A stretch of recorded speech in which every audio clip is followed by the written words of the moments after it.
Hi +1 business സ്റ്റഡീസിൽ 5 മാർക്കിനൊക്കെ ചോദിക്കുന്ന ഒരു question ആണ് കേട്ടോ. ഈ ബിസിനസ്സും ട്രഡീഷണൽ ബിസിനസ്സും തമ്മിലുള്ള വ്യത്യാസം അതൊന്ന് നോക്കിയാലോ.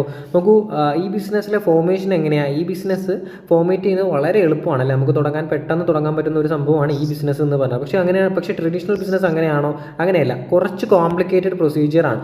സെറ്റിംഗ് അപ്പ് കോസ്റ്റ് നോക്കിയാലോ, പൈസയാണെങ്കിലോ ഈ ബിസിനസ് തുടങ്ങാൻ വളരെ വലിയ പൈസ വേണോ? വേണ്ട, വെരി നോമിനൽ കോസ്റ്റ് മതി. പക്ഷേ ഇവിടെ ആണെങ്കിലോ ഹ്യൂജ് ക്യാപിറ്റൽ വേണം.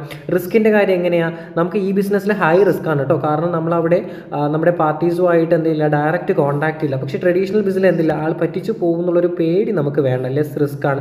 ഇനി സ്കോപ്പ് നോക്കിക്കുക, നമ്മുടെ ബിസിനസ്സിൻ്റെ ഈ ബിസിനസ് സ്കോപ്പ് എന്ന് പറഞ്ഞാൽ വളരെ വാസ്റ്റ് സ്കോപ്പാണ് കേട്ടോ. ആണോ ട്രഡീഷണൽ ബിസിനസ് എന്ന് പറഞ്ഞാൽ അതിൻ്റെ സ്കോപ്പ് എന്ന് പറഞ്ഞാൽ ലിമിറ്റഡ് ആണ് കേട്ടോ. നമുക്ക് പെട്ടെന്നൊന്നും അങ്ങനെ എന്ത് ചെയ്യാൻ പറ്റത്തില്ല, ഒന്ന് വളർത്തിയെടുക്കാനോ അല്ലെങ്കിൽ ഒരു സ്കോപ്പ് വലുതാക്കാനോ പറ്റത്തില്ല. ഇനി കസ്റ്റമറിൻ്റെ കാര്യം എങ്ങനെയാണ്?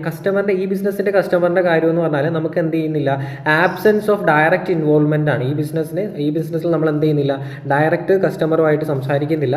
പക്ഷേ ട്രഡീഷണൽ ബിസിനസ്സിൽ എങ്ങനെയാണ്, ഫേസ് ടു ഫേസ് ഇൻട്രാക്ഷൻ വരുന്നുണ്ട്. അപ്പോൾ ഇതൊന്ന് ജസ്റ്റ് ഒന്ന് പഠിച്ചു വെച്ചിരിക്കുക. ഒരു 5 മാർക്ക് നമുക്ക് എന്ത് ചെയ്യാം, എളുപ്പത്തിൽ വാങ്ങാൻ പറ്റുന്ന ഒരു ടോപ്പിക്കാണ് കേട്ടോ.